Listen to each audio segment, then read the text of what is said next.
Hello guys, and welcome back to another cold episode.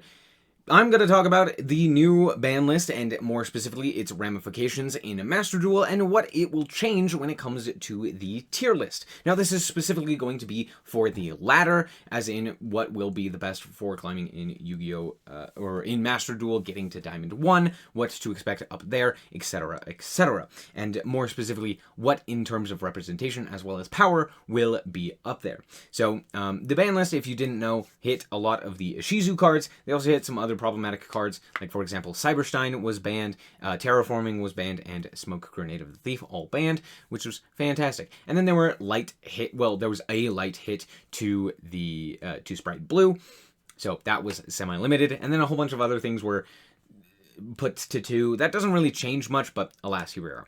So we're going to talk about some of the decks and what I expect it to be at the top. Starting off here, also, I'm going to be a little bit more harsh with this one than I normally am. I'm basically going to be, hey, what do I expect to dominate, and what do I expect to basically just be like a pet deck? So things will be split a bit more than I would normally do.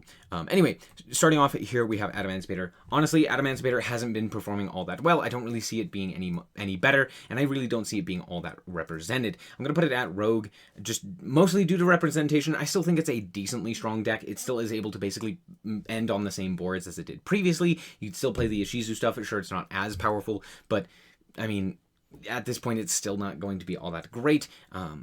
Yeah, all things considered, I still think that it is, it's decent, but not an end-all be-all.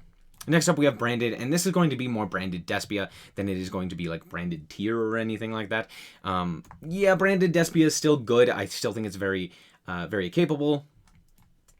I want to put it in 1.5 because it is still very strong. It still has the ability to play the game and do similar things, but with a meta that revolves around tier and the main interaction from Branded being Guardian Chimera. It does make it a little bit worse. However, Guardian Chimera doesn't have to pop a whole bunch of cards and can instead play a kind of low to the ground, interaction based back and forth, similar to what tier does, but just like worse in most regards. I don't think it has a bad matchup against basically anything other than tier, which is the biggest like boon for it. So playing against a bunch of the other things, I do think it is still very strong, but probably bottom of tier 1.5. Next up, we have Pendulum. Pendulum's just not very good.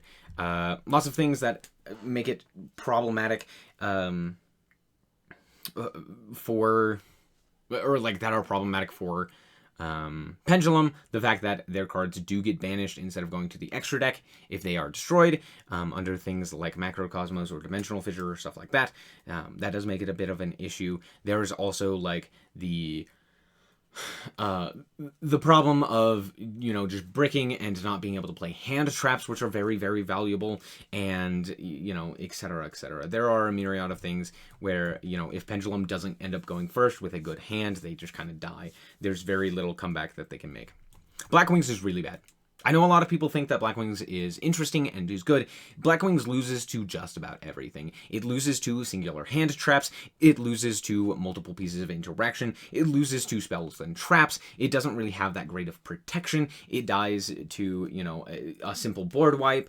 There's a lot that it has that it just it doesn't matter. We don't have access to Dragoon, which is like one of the main selling points of Black Wings in the TCG at the very least, because it's like, hey, at least we can end on Dragoon, and then we can, potentially do something from there, because Dragoon is a powerhouse, and maybe your opponent doesn't have the out. But in Master Duel, there's very little that you can do.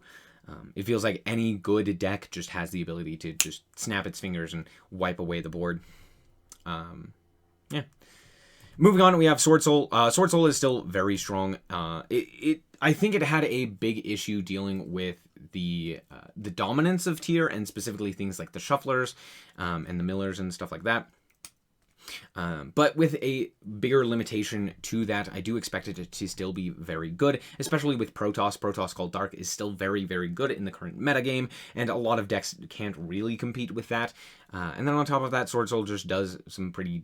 it's pretty fair overall, but it still has some very good interactions, all things considered. And with a lessening of the amount of tier players, I do expect there to be more access for Sword Soul to kind of come back and do pretty good. So I'm gonna put him in 1.5, but there you go. I'm actually gonna, you know what? I'm gonna actually move both of these down to tier 2. Point still stands, but I just think that there are better decks for tier 1.5. Moving on, we have Mathmech. Mathmech just does terrible when tier is the best. It has a fairly decent metagame or chance against like Sprite, but it's really bad against tier, which is a big problem since I do think tier is still going to be the best deck. I also think that it does pretty poorly against a lot of the tier hate, so things like Floodgates that deal with the graveyard, things like DD Crow, things like, etc., etc. It really does have a big issue with a lot of that stuff. Even something as simple as like Imperm can be a pretty big detriment and the like. So, alas. And I think because tier will be less common, I do expect Ash to be put back into decks more often to deal with things like Maxi, so I do think that that also hurts the Mathmech a bit. Moving on, we have Punk. Punk is fine. I still think it's in a pretty decent spot. It's not going to like mill you out like it did previously, but it's still able to butt up pretty decent boards. And with the limitation of the Ishizu cards, I don't think that changes a whole lot with this deck in particular. You're still able to play your Chaos Ruler into Zombie Vampire and all of that jazz. The biggest issue that this had previously was tier being everywhere. That means that if you end up milling the opponent with something like Zombie Vampire, you're then able to give them, a whole bunch of cards that could then be problematic. Like, for example, milling, another Miller or something like that, which means that you would then have to potentially special summon that monster to your field, making it a little bit more problematic if they hit anything else. So all in all, with tier being slightly less represented, I do expect this to be a slight bump, but all things considered, it's not above Rogue. Next up, we have Flu. Flu actually didn't do all that well in the WCQ, which I did expect it to do a bit better. And I think the limitation to terraforming, giving them only one copy of map, well, technically 4 if they have another monster, as well as the consistency issues that it already had, as well as tier being a little bit less prominent, I do think that it will go down in priority. However, I still think that it is one of the better decks in the current meta. I'm going to put it at 1.5 at the moment. I do think that it is significantly weaker, though.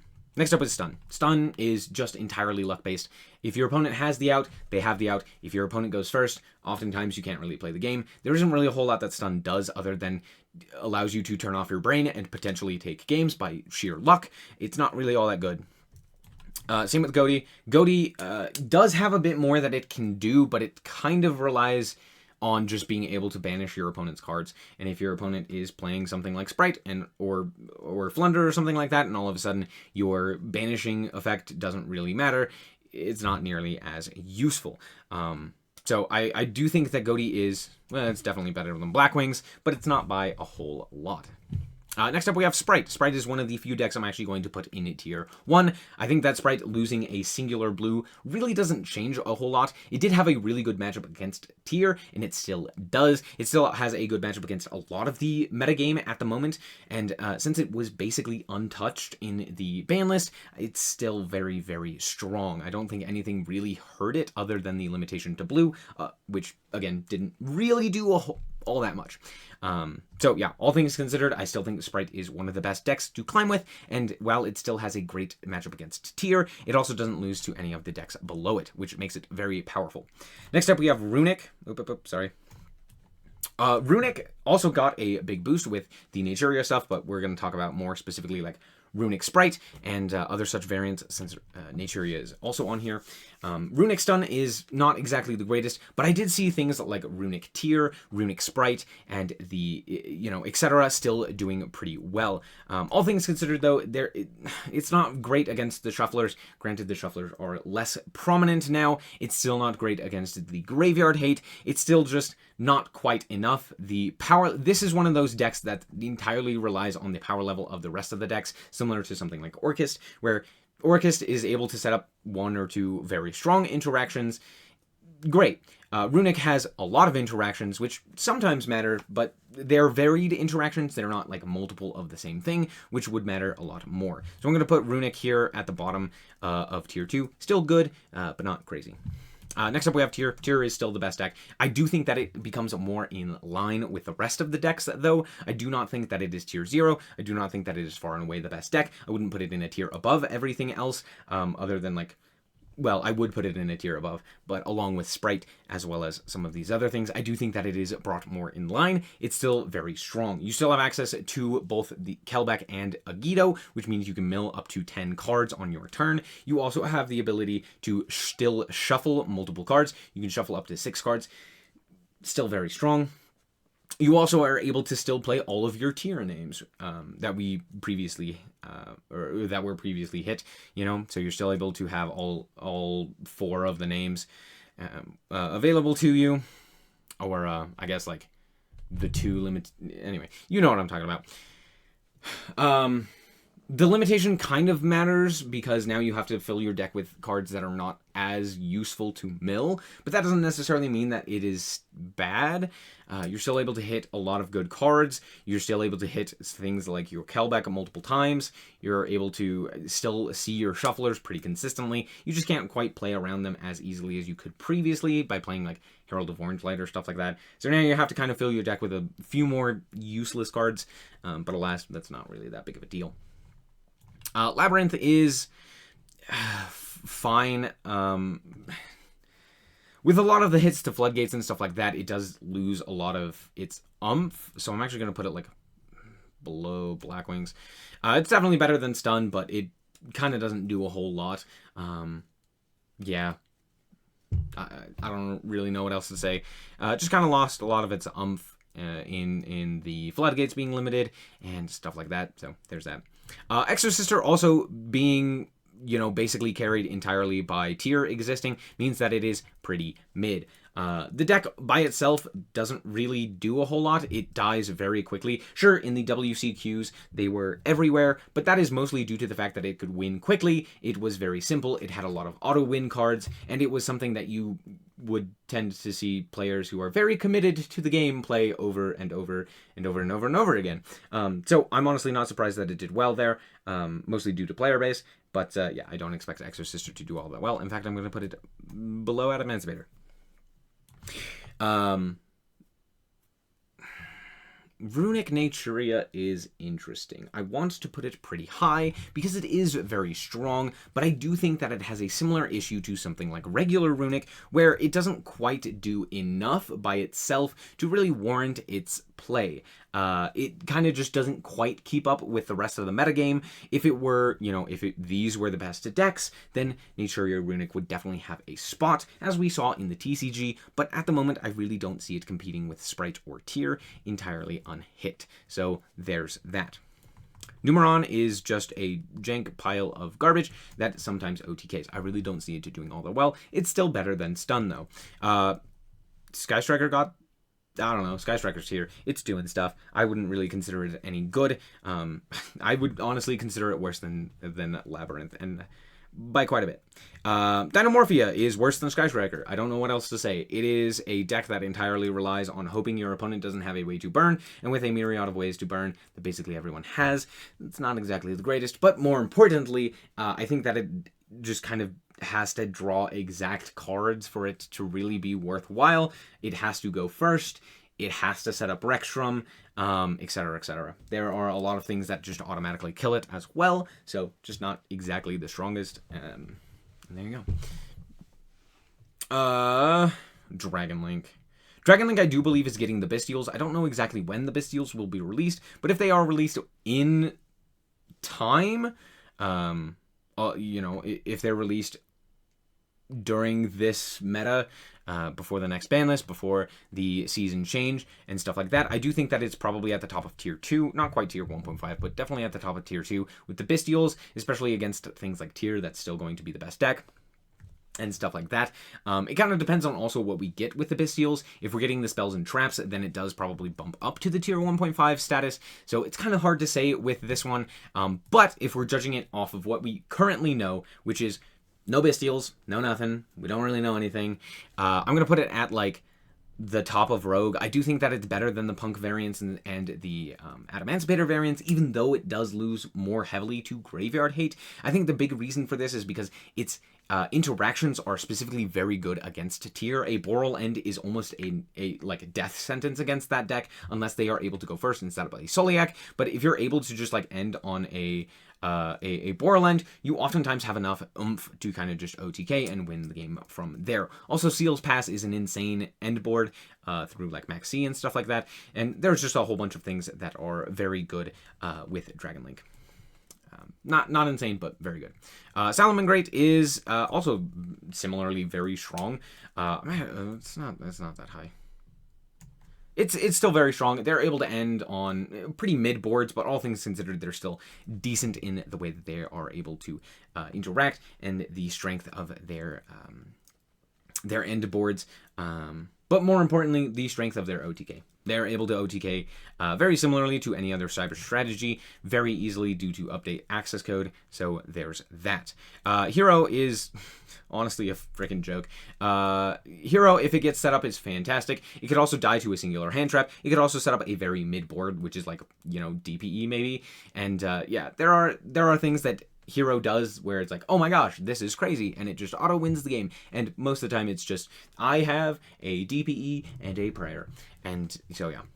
Then we have Madolche. Honestly, Madolche is so poorly positioned right now. Sure, in theory, it's pretty good, but the reason it was decent previously was due to the Ishizu cards, and now with the Ishizu cards being basically all limited to one, it does hurt the Madolche stuff quite a significant bit. So I'm going to put it even below stun. I do think that stun is just better, especially in a best of one, where you can't prepare for it, and all of a sudden they get lucky and you're just dead. Madolche does require a bit more skill, and does require you to not just get lucky, but also then have your opponent not just have the, you know, the luck themselves. So there you go. I'm actually going to move a few of these decks. I think I want to move Mathmech. No, not that. I think I'm definitely going to move Sword Soul. I do think that it is better than Mathmech in particular. And I'm also going to move Branded. I do think that specifically just due to the fact that Tyr exists, if you were to play a more centralized strategy around the Branded Despia stuff, you could still throw in the Tyr cards and it would still be very powerful. Also, Branded prior to Tyr being released with the Ishizu Branded was basically the best deck, similar to how Tyr kind of functions now. So it's hard to really put it below that, but I'm going to say that this is ultimately the list, although I'm going to put this like that. I don't think that there is a whole lot else to say. I do think that Tyr has been brought more in line. Previously, I would have put it like Tier 0.5. It wasn't quite Tier 0, but it was very close for a ladder setting. Then you had Sprite, which was the clear second best deck. I don't think as many people were playing it for certain, but it was definitely the second best deck. And then a lot of people were playing like Exo Sister and Flu and stuff like that. But yeah, Flu I still think is very strong right now. Even with the terraforming limitation, it's still decent. I don't think you necessarily need map. You can also search map through MPen, so it's just about like consistency for that one, which isn't that big of a deal.